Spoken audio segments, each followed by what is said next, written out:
안녕하세요. 오늘 저희와 함께 살펴볼 자료는 존 오트버그의 물 위를 걷는 법에서 가져왔습니다. 많은 현대인들이 느끼는 그런 두려움이 있잖아요. 또 너무 편안함에만 머무르려는 경향, 이런 것들 속에서 어떻게 성장하고 또 내 삶의 의미를 찾을 수 있을까? 여기에 대한 이야기가 담겨 있어요. 자료를 보면요. 많은 사람들이 실패할까 봐 너무 안전한 곳에만 있으려고 하다가 오히려 진짜 중요한 기회를 놓치고 만다. 뭐 이런 지적이 나오거든요. 그래서 오늘은 이 자료를 바탕으로 때로는 좀 위험을 감수하고 도전하는 게 왜 중요한지, 그리고 그럴 때 두려움을 어떻게 넘어서고 나만의 소명을 발견할 수 있을지 핵심만 좀 짚어보려고 합니다. 아주 흥미로울 거예요. 자, 그럼 첫 번째로 그 안전이라는 거요. 이게 사실은 환상일 수 있다. 이 얘기부터 시작해 볼까요? 철학자 레리 로던이 이런 말을 했대요. 사람들이 두려움 때문에 위기 정체 상태에 빠진다. 그러니까 아무 결정도 못 내리는 거죠. 완벽한 안전이라는 건 없다는 거예요. 집에만 있어도 침대에서 떨어져 다칠 수 있고 미국에선 뭐 연간 50만 명이나 된다네요. 네, 맞아요. 심지어는 그 블라인드 줄 같은 거에도 사고가 날 수 있다고 하죠. 연간 10명 정도? 그러니까 어떤 선택을 하든 심지어 아무것도 안 하겠다는 그 선택조차도 사실 위험이 따른다는 거예요. 아무것도 안 하는 것도요? 네. 완벽한 안전만 찾다 보면 오히려 그게 우리를 좀 무기력하게 만들 수 있다? 뭐 이런 경고 같아요.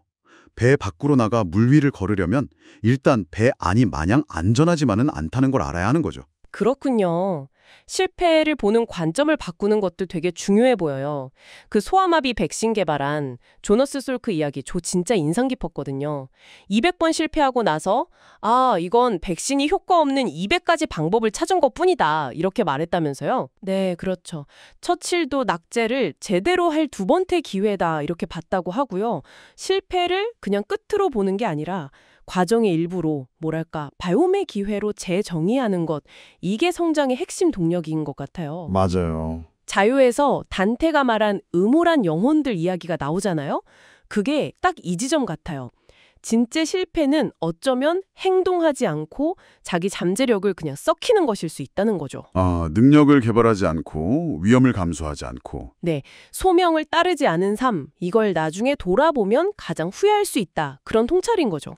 정말 생각할 거리를 주네요. 그럼 안주하는 삶의 위험성, 이것도 좀 얘기해봐야 할 것 같아요. 버클리 대학의 아메바 실험, 이거 듣고 좀 놀랐어요. 모든 조건이 완벽한 환경에 아메바를 뒀더니 오히려 죽어버렸다고요. 네, 그 실험이 보여주는 게 명확해요. 생명체는 우리 인간도 마찬가지고요. 도전을 통해서 강해지고 성장하게끔 되어 있다는 거죠. 음식이나 공기처럼요. 어느 정도의 변화, 도전, 적응 이런 과정들이 꼭 필요하다는 의미예요. 정신적으로나 영적으로요. 그냥 편안하기만 하면 오히려 약해진다. 그렇죠. 문제가 있어야 그걸 해결하려고 애쓰면서 창의력도 생기고 인내심, 자신감 같은 진짜 중요한 근육들이 길러지는 거죠. 운동처럼요. 하긴 그렇겠네요. 근데요, 그럼 무조건 위험을 감수하고 막 도전하는 것만이 답일까요? 자료에서 스릴 추구 성격, T타입이라고 하던데 아니면 위험 감수 유전자 이런 얘기도 하면서요. 이게 자칫하면 그냥 무모함이 될 수도 있잖아요. 맞아요. 그 경계가 중요하죠. 위험을 즐기는 성향 자체는 뭐 대단한 성취로 이어질 수도 있지만 잘못하면 좀 파괴적인 결과로 갈 수도 있으니까요. 베드로가 물 위를 거르려 한 행동도 해석이 갈린다고 하잖아요. 어떤 사람은 헌신이다. 어떤 사람은 만용이다. 네, 바로 그 지점에서 소명 분별이라는 지혜가 필요해지는 거죠. 베드로가 중요했던 건 그냥 자기 용기나 뭐 스릴을 따른 게 아니라 예수님이 오라고 하시는 그 부르심, 즉 소명을 확인하려고 했다는 점이거든요. 부르심이 있었는지. 네, 그냥 위험을 즐기는 거랑 의미 있는 부름에 응답하는 건 다르죠. 자료에서 소명을 이렇게 정의하잖아요. 마음 깊은 곳의 기쁨이 세상의 깊은 필요와 만나는 곳. 그렇게 내 열정이나 재능이 세상에 어떤 필요에 도움이 될 수 있을까? 이걸 신중하게 생각해보는 과정이 꼭 필요한 거죠. 그렇군요. 소명을 분별하는 지혜. 그럼 이런 도전과 분별 속에서 희망을 잃지 않는 마음가짐. 이것도 중요하다고 나오죠. 마티스가 그랬다면서요. 고통은 지나가지만 아름다움은 남는다. 말년의 시력 잃고도요. 또 첼리스트 카잘스는 90대에도 연습하면 조금씩 나아지는 것 같다고 했다니 참 대단해요. 네, 미켈란젤로도 계속 고뇌하면서도 작업을 멈추지 않았고요. 이런 이야기들이 보여주는 건 결국 역경 속에서도 희망이 우리를 계속 움직이게 한다는 거죠.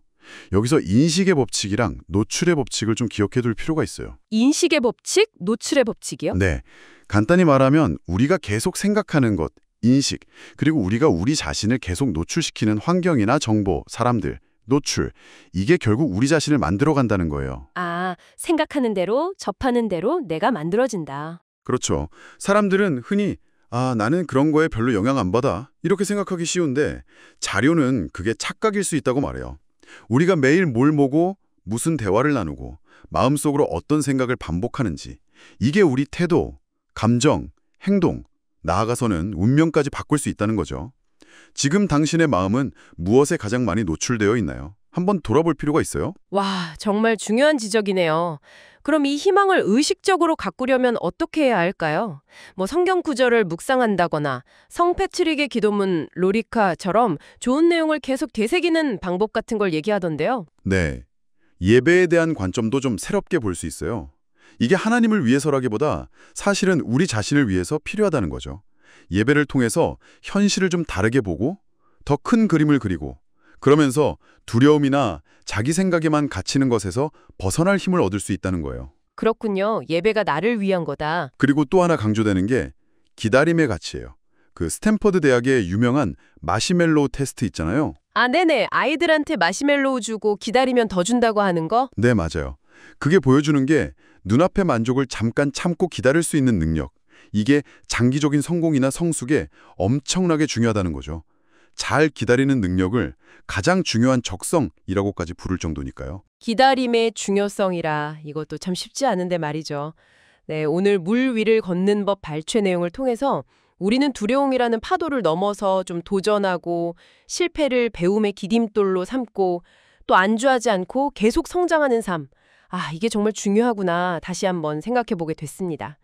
결국 핵심은 소명을 분별하는 지혜, 그리고 어려움 속에서도 희망을 놓지 않는 마음, 마지막으로 기다림의 가치를 아는 것, 이게 아닐까 싶네요. 마지막으로 그 이야기 한번 떠올려 보시면 좋겠어요.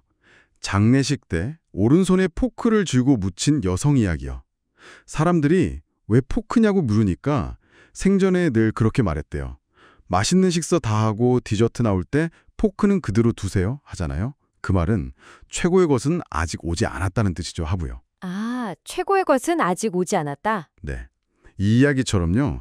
지금 혹시 삶이 좀 어렵거나 뭔가 길게 기다리고 있는 상황이라도 더 좋은 것이 오고 있다는 그 희망, 이걸 잃지 않는 게 중요한 것 같아요. 어쩌면 지금 여러분이 겪고 있는 그 도전과 기다림이 바로 앞으로 다가올 그 최고의 것을 맞이하기 위한 준비 과정일지도 모릅니다. 여러분에게 더 좋은 것이란 무엇일지 계속 한번 탐색해 보시면 좋겠습니다.